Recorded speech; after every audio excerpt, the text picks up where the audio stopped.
Welcome back to our current teaching series, Reaching Out. A series based on the first part of our church mission statement, to reach Tamworth with the life-transforming love of Christ. We did a 12-week series on the transforming love of Christ earlier in the year, and this is the 9th talk in our series about reaching out. So we've covered quite a lot of ground already. We've talked about how you can be missional, authentic, compassionate, incarnational. We explored what the Bible says on this topic, the cost of reaching out, how we can respond to adversity, and even how we can be helped by the Holy Spirit. But today, I want to try and be a little bit more practical. I want to try and give you some specific things that you can do to reach others. And I want to do that by looking at some of the ways that Jesus did it. It is the life-transforming love of Christ that we're trying to reach people with. So it makes sense to look to him for advice, right? I want us to ask, what exactly is in Jesus' toolbox when it comes to reaching out? There's quite a lot that I want to explore with you today, so we're going to dive straight in. The first thing I think we find in Jesus' toolbox is this. If at all possible, try to avoid giving people a straight answer. That's not what you're expecting, was it? Now, I know what you're thinking, Dan, but what about 1 Peter 3:15? Always be prepared to give an answer to everyone who asks you to give the reason for the hope that you have. And that's a great verse. And obviously, if someone does come up to you and ask, hey, how come you have so much hope? Please do tell them it's Jesus, if it is. But as Peter suggests, make sure you do it with gentleness and respect. And that's important. But that's not what I'm talking about here. What I'm talking about here is those really complicated questions that people ask. The sort of questions that keep us from sharing our faith because we don't really know how to answer them. Questions like, how can a loving God allow so much suffering in the world? Or what do Christians believe about human sexuality? Or why are Christians always so judgmental? Why are they always condemning everyone to hell? Or did Adam and Eve have belly buttons? Those sorts of questions. Well, maybe not the last one, but those genuine questions that people have about the faith that we profess. And sure, sometimes people ask those sorts of questions because, well, they like a good argument, but often those questions come from a place of genuine wrestling or trying to understand, and a straight or a simple answer is probably going to do very little to help. Jesus was asked many, many questions in his time, and of the 183 that are recorded for us in the gospel accounts, Jesus answers only 3 of them directly. Just 3. On the other hand, he himself asks over 300 questions. That means for every 1 question he answered, he asked 100 in return. Some of those questions were rhetorical, like the passage Steve mentioned last week, Matthew 5:13. You are the salt of the earth, but if a salt loses its saltiness, how can it be made salty again? I mean, it can't, right? Some of the questions Jesus asked at the end of a story or a tale to try and help him make a point. Like in Luke 10, when Jesus was asked, who is my neighbor? He told a story of a man who'd been attacked and left for dead on the side of the road. And that man was passed by a church minister and then later an elder, but eventually helped by a despised and rejected Samaritan. And Jesus asked, which of these 3 do you think was a neighbor to the man who fell into the hands of robbers? And of course, the answer is obvious, but now you're thinking, who is it that I have rejected that might have something to teach me about being a good neighbor? His questions were often designed to make us think. Another example might be when he was asked by the people if they should pay tax to Caesar. Jesus requested a coin, and he said, whose image is on this coin? Whose inscription? And when the people said Caesar's, he said, well, give back to Caesar what is Caesar's and give to God what is God's. Instead of a straightforward answer, what he did was open them up to this whole world of questions and application. You know, if they were made in the image of God, as it said in the scriptures, then what did they owe to him? What do they actually owe to those who have earthly authority over them? What belongs to man and what belongs to God? It's more complicated now. I just want to know if I can avoid paying tax. Actually, the question was asked to Jesus as a way of trying to trap him, as a way of trying to get him arrested by the authorities. So not only did his answer provide us with a great sermon illustration, it exposed the hypocrisy of those who asked it. But why exactly does Jesus prefer questions to answers?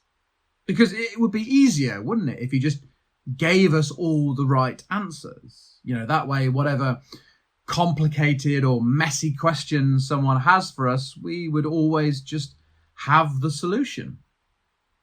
Actually, I think there's quite a few Christians who approach their faith that way. But when I look at the way Jesus did it, he doesn't seem to offer a quick fix or an easy answer so much as he offers an invitation into relationship. Take, for example, his interactions with the Samaritan at the well in John 4. This is one of my favourite passages of Scripture. Of course, he opens with a question. He says, "Will you give me a drink?" A simple enough question, nothing too deep or theological, just an invitation to participate in a social interaction. Except that in the first century, Jews and Samaritans didn't interact. It was very much frowned upon. And so the question is a little bit more than just an invitation. It's an acceptance. It's Jesus declaring, "You are worthy of my time." And there's a whole sermon in that. When the woman he's talking to turns around and says, "You're a Jew and I'm a Samaritan woman. How can you ask me for a drink? I don't think we're supposed to be talking here, are we?" And he replies, "If you knew the gift of God and who it was that asked you for a drink, you would have asked him and he would have given you living water." And she's like, "What? What's living water? And how are you going to get it? I mean, you just asked me for a drink, didn't you? Do you have like a secret bucket somewhere? How are you going to get this water? How can I get this water?" See, instead of giving her this simple answer, what he does is invite her into a deeper conversation, a conversation that ends up getting really, really personal. He talks with her about her 5 husbands and current partner, not to cast judgment upon her, but to let her know that he knows her, that he's interested in her life. And when she tries to steer the conversation into complex theological concerns, like where's the correct place to worship God, in verse 20, Jesus again makes it personal. He says a time is coming and has now come when true worshippers will worship the Father in spirit and truth. And because of this conversation, because of this time that he spends with the woman, she ends up going and telling her entire town about him. And Jesus is invited to stay with them, and he does. He stays for 2 whole days. Here's the thing. The Christian faith is not about knowing all the correct answers so much as it's about knowing Jesus. Because the thing about having all the answers is that it makes you right and everybody else wrong. And let me tell you, that's not a good starting place for a relationship. I mean, maybe you win an argument or two, but you'll definitely lose the person. So when I say avoid giving a straight answer, what I'm actually saying is take time to recognize the person in front of you. Ask them questions about their life. Get to know them. Invest in them. Don't just palm them off with a cliche, but be prepared to go deeper with them. You know, it might be the case that you learn just as much from them as they do from you. But either way, questions are better than answers. Right, back to the toolbox. Item number 2. Whenever possible, bring a bottle. Now, to be clear, I'm not saying it has to be a bottle. Sometimes it can be a cake, or I guess a fruit bowl if you're feeling healthy. But what you do need to do is show up and let people know that you are invested. See, the thing about Jesus was that he always kept the party going. Probably the most famous example of this was the wedding in Cana, found in John chapter 2. Weddings in the first century were kind of a big deal, perhaps even more so than they are today. They often took place in the autumn because that's when all the harvest had been collected and gathered in and stored away, which gave you a lot more time to party. And that was important because sometimes, in fact, often weddings lasted for a full week. And the whole town, the whole village where you lived would get involved as well. So when the wedding in Cana ran out of wine, it was really not good news. How was the party ever going to continue without wine? And so Jesus, at the prompting of his mother, asks the servants to fill 6 100-litre containers. That's like 6 wheelie bins worth of water. And he says to them, now draw some out and take it to the master of the banquet. When the master of the banquet called the bridegroom aside and he said, listen, mate, I just want to check there hasn't been a mistake here because, like most people, they serve the choice wine first and then the cheaper wine when the guests have, had their fill. But you seem to have saved the best until now. Jesus doesn't bring no Smart Price or Aldi wine to a party. He brings the good stuff. But this isn't the only example of Jesus keeping the party going. What about the feeding of the 5,000 in Matthew 14? There, the crowds had been gathering all day to meet Jesus, to receive healing. But in verse 15, it says, as the evening approached, the disciples came to Jesus and said, this is a remote place. And, it's getting late. Send the crowds away so they can go to the villages and get something to eat. But Jesus said, they do not need to go away. You give them something to eat. And the disciples sort of look at each other and start checking their pockets and their backpacks, and they sort of manage to scrape together 5 loaves and 2 fish. Pretty meager feast for a crowd of that size. And so they give Jesus this look that sort of says, mate, I don't think this is going to work. But Jesus takes the loaves and the fish and he gives thanks for them. And then he instructs the disciples to hand it out to the crowd. And it says, all who ate were satisfied. And the disciples picked up 12 baskets of broken pieces that were left over. Jesus made sure everyone had enough to eat. He went to the places where people were, especially the places where other people thought he shouldn't go, like the homes of tax collectors and sinners, and he always brought a bottle, metaphorically speaking. In fact, Jesus and his disciples became so well known for bringing the party that they were asked in Mark 2, verse 18, some people came and said, how is it that John's disciples and the disciples of the Pharisees are fasting, but yours are not? And Jesus answered with a question, how can the guests of the bridegroom fast when he's with them? They cannot, so long as they have him with them. The thing about Jesus is that he loved people and he wanted to be where they were. I really believe that if Jesus were walking the earth today, we wouldn't find him in a church. We'd find him on the streets, in the pubs, in the clubs, in the homes that others have rejected or kept to arm's length. And if we're supposed to be the hands and feet of Jesus, perhaps that's where we should be too.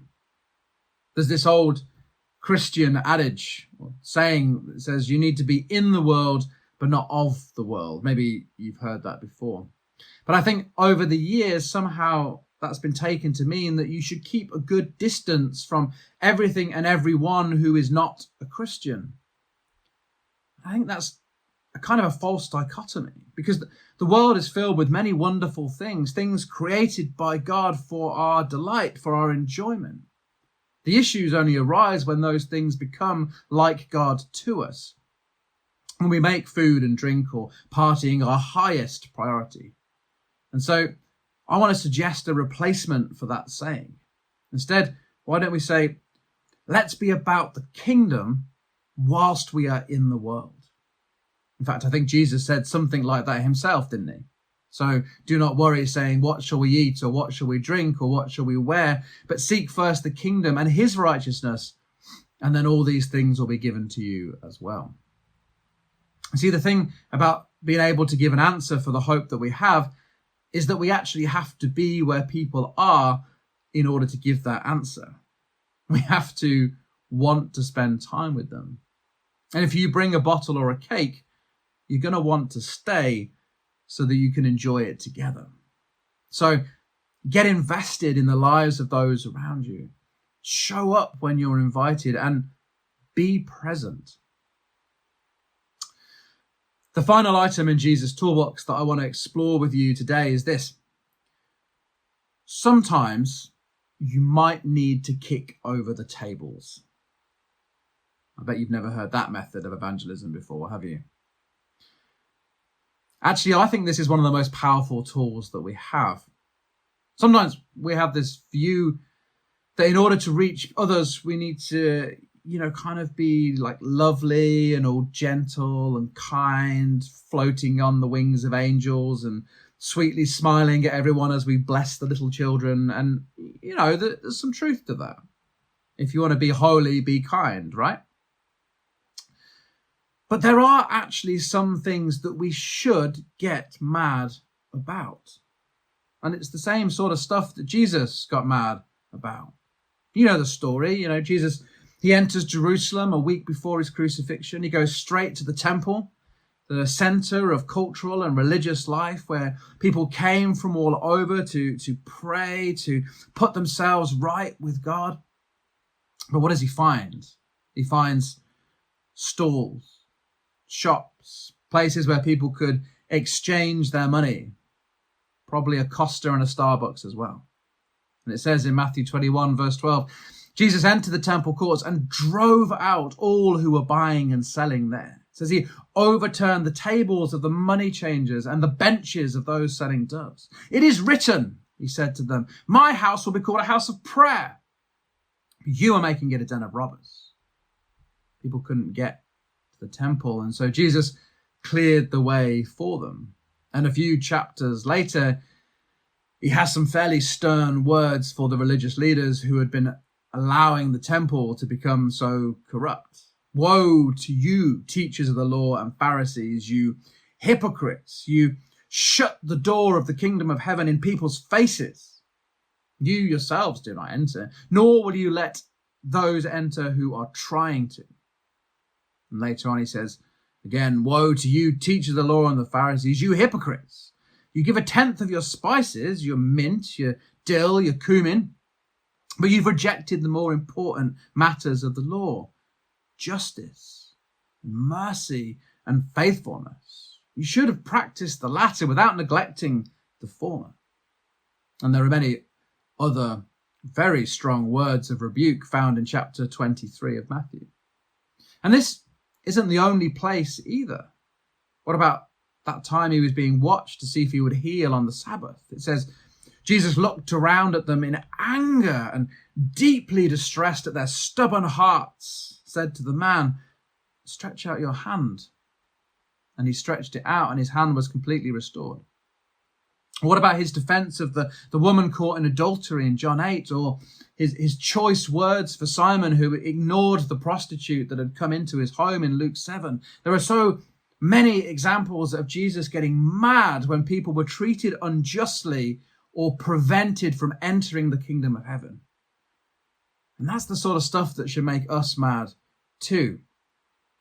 I sometimes worry that the church in the West has adopted a kind of victim mindset. We've begun to see ourselves as the victim, and because of that, we've chosen to double down on our own rights. It's us against the world. Society is coming to destroy us, so we've got to stand up and fight. But here's the thing. Jesus doesn't call us to fight for our own rights. he calls us to lay down our lives for others.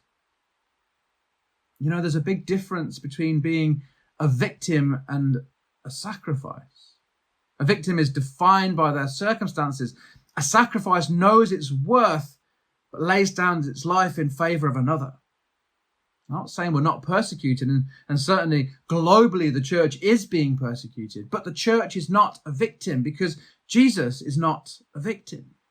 It says in John 13, Jesus knew that the Father had put all things under his power, that he had come from God, that he was returning to God. And so he got up from the meal, took off his outer clothing and wrapped a towel around his waist. And after that, he poured water into a basin and began to wash his disciples' feet, drying them with a towel that was wrapped around him. And when he had finished washing their feet, he put on his clothes and returned to his place. Do you understand what I've done for you? He asked. You call me teacher and Lord, and rightly so, for that is what I am. Now that I, your Lord and teacher, have washed your feet, you also should wash one another's feet. I have set an example that you should do as I have done for you. Jesus was secure enough in his own identity that he could easily lay down his rights in order that others might be lifted up. You know, at the moment, the Western church is engaged in all kinds of debates over theology and doctrine. And honestly, I think it's harming our witness because I think we're getting mad about the wrong things. I think we're trying too hard to be faithful with our stuff, our mint, our dill, our cumin, if you like. But we're forgetting about justice, mercy, and faithfulness. Not faithfulness to Scripture, but faithfulness to Jesus. What would Jesus' approach be? Would he tell us a story of a young man beaten and bruised on the side of the road, ignored by others, but picked up and helped by someone used to rejection, perhaps a refugee or asylum seeker, and ask us who was being a neighbor to that man? Would he turn up at the homes of those that had been cast aside by others, perhaps a gay couple whose families have rejected them, and bring a bottle of water and some loaves? Would he stay a few days and hear their stories? Would he go to the churches that have prevented others from feeling welcome, those that have told women that they cannot lead, or those that have failed to deal with systemic racism, and kick over the pulpit? There is so much in our society today that the church needs to get mad about. So many people that it needs to demand justice for. In Amos 5, God says this. He says, "Away with the noise of your songs. I will not listen to the music of your harps.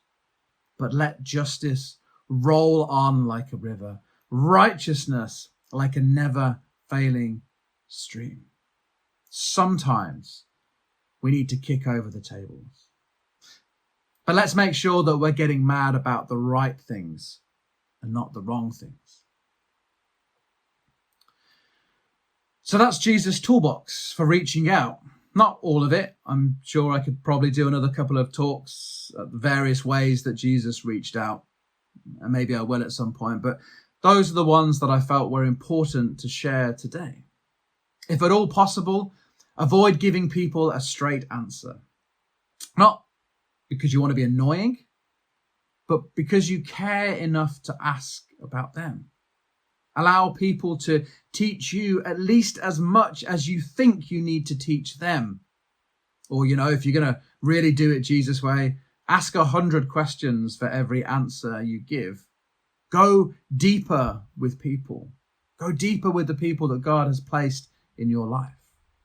Whenever possible, bring a bottle or a cake. Not because eating and drinking is the most important thing, but because investing in the lives of those around us is. One of the 3 questions Jesus did answer was, which is the greatest commandment? And he said, love the Lord your God with all your heart, soul, strength, and mind, and love your neighbor as yourself. How would you like someone to treat you, to invest in you, to love you? And finally, sometimes you're going to need to kick over the tables. Not because you're irrationally angry. If that's the case, go and get some counseling. But because you care enough to sacrifice your own comfort for the sake of others. A pastor I follow once said, if you claim to be someone's ally, but you aren't getting hit by the stones thrown at them, then you're not standing close enough. And I thought about that a lot this past year. Jesus himself got into all sorts of trouble for showing compassion and love and kindness to those that others rejected. Maybe it's time for us to do the same.